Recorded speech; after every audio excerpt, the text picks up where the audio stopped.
আজকের টপিকটা এটি প্রকাশিত হয়েছে আপনার সেপ্টেম্বরের 6 তারিখ, মাত্র একদিন 2 দিন আগে। খুবই ইন্টারেস্টিং।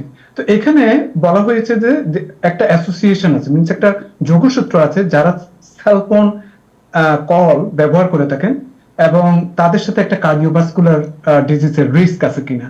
এবং এখানে ওনারা যে কম্পেয়ারটা করেছেন সেটা হচ্ছে যে সবচেয়ে ফিউয়েস্ট কল, মিনস সপ্তাহে আপনি কত মিনিট বা কতক্ষণ আপনি সেলফোনটা ব্যবহার করেন, এবং সবচেয়ে বেশি যে সেলফোন ব্যবহার করেন তার সাথে একটা আপনার কোরিলেশন দেখিয়েছেন। এবং দেখা গেল যে যারা সবচেয়ে বেশি সেলফোন ব্যবহার করে থাকে তাদের 21% increase risk of experiencing cardiovascular event. হ্যাঁ, এবং এই রিলেশনশিপটা কিন্তু আরো বেড়ে গেছে যারা স্মোকিং করে থাকেন এবং যাদের ডায়াবেটিস আছে। তবে বলে রাখা ভালো, এখানে কিন্তু অনেক লিমিটেশন আছে এবং আরো অনেক রিসার্চের দরকার। এই আর্টিকেলটা আপনার প্রকাশিত হয়েছে কানাডিয়ান জার্নাল অফ কার্ডিওলজিতে, এবং সেখানে প্রায় 500,000 পিপল আপনার পার্টিসিপেট করেছে। সুতরাং বুঝতেই পারছেন এটা খুবই একটি বড় একটা রিসার্চ। এবং সেখানে ওনারা অ্যাগেইন দেখতে চেয়েছেন যে সেলফোন কল ইউজের সাথে সাথে কার্ডিওভাস্কুলার রিস্কে কতটুকু সম্পৃক্ততা আছে।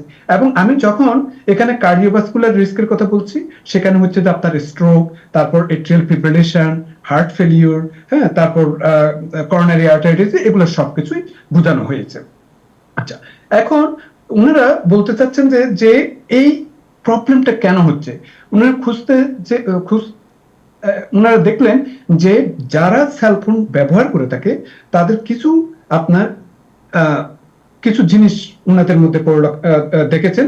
একটা হচ্ছে যে আপনার স্লিপ ডিস্টারবেন্স, আরেকটা হচ্ছে যে আপনার এনজাইটি, আরেকটা হচ্ছে যে আপনার যে যে স্ট্রেস যেটা আছে, হ্যাঁ, এগুলো কিন্তু সবই কিন্তু অ্যাকুমুলেট করেছে, এবং যার ফলে যে আমাদের বাড়ির যে সার্কেডিয়ান রিদম আছে এটার মধ্যে ইন্টারাপ্ট হয়ে থাকে।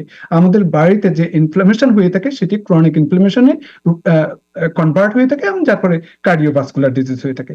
আর এখানে যে সেলফোন কলের ব্যাপারে ওনারা বলেছেন যে সবচেয়ে কম সেলফোন ব্যবহার করে থাকে তার 4% আপনার কার্ডিওভাস্কুলার ডিজিজ কম্পেয়ার টু সবচেয়ে বেশি।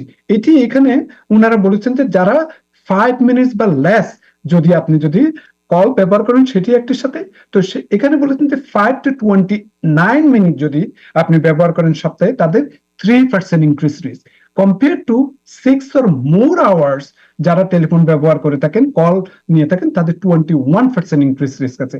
একই এই কোরিলেশনটা কেন? সাইকোলজিক্যাল ডিস্ট্রেস, যাদের 11.5% আপনার এটি কোরিলেশন দেখা দিয়েছে।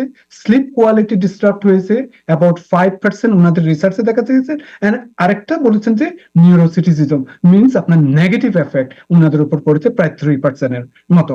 দেখেন, পুয়ার স্লিপ যদি হয়ে থাকে এটি আপনার মেন্টাল হেলথের উপর যথেষ্ট প্রভাব পড়ে থাকে, এবং এটির সাথে একটা সার্কেডিয়ান রিদমের যে ডিসরাপশন হয়ে থাকে আমাদের, সেটি লিড করে কার্ডিওভাস্কুলার ডিজিজের উপর। আরেকটি ইন্টারেস্টিং কি ওনারা বলেছেন যে শুধুমাত্র যে এই যে আমি যেগুলির কথা বললাম, স্লিপ, তারপর স্ট্রেস, বিভিন্ন ধরনের এগুলি বললাম, তার সাথে সাথে আরেকটি বলেছেন যে RF-EMP, এটি কি আবার radio frequency magnetic field, electromagnetic field.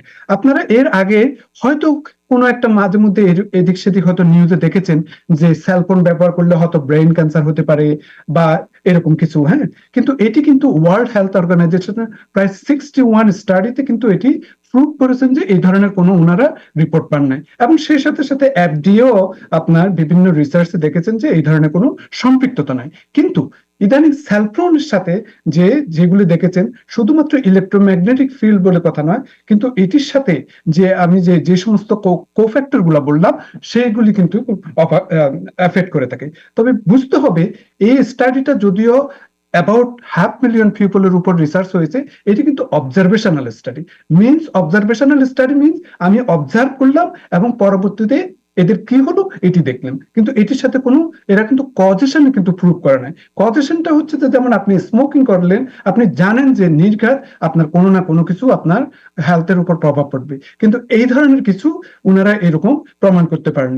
এই জন্য এটি বলেছেন যে এটি observational study, not it doesn't prove with causation. হ্যাঁ, তো এগেইন তো যে জিনিসটা ওনারা বলেছেন বারবারই যে যে স্ট্রেস হার্টের উপর পড়লে এবং ব্লাড প্রেসারের উপর পড়লে যে ন্যাচারাল সার্কেডিয়ান রিদমটার উপর যে প্রভাব পড়ে থাকে, স্লিপের যে কোয়ালিটি, স্লিপ কোয়ালিটির যে প্রভাব ফেলে থাকে, এবং সেই সাথে সাথে আমাদের ব্লাড প্রেসারের টা ইনক্রিজ হয়ে যায়, তারপর ক্রনিক ইনফ্লামেশন হয়ে যায়, এগুলো সব মিলিয়ে ওনারা এই কনক্লুশনে, এই স্টাডিতে এসেছেন যে হয়তো যারা সেলফোন বেশি ব্যবহার করে থাকে তাদের কার্ডিওভাস্কুলার হওয়ার রিস্কটা অনেক ভবিষ্যতে বেড়ে যায়। থ্যাংক ইউ, চমৎকার।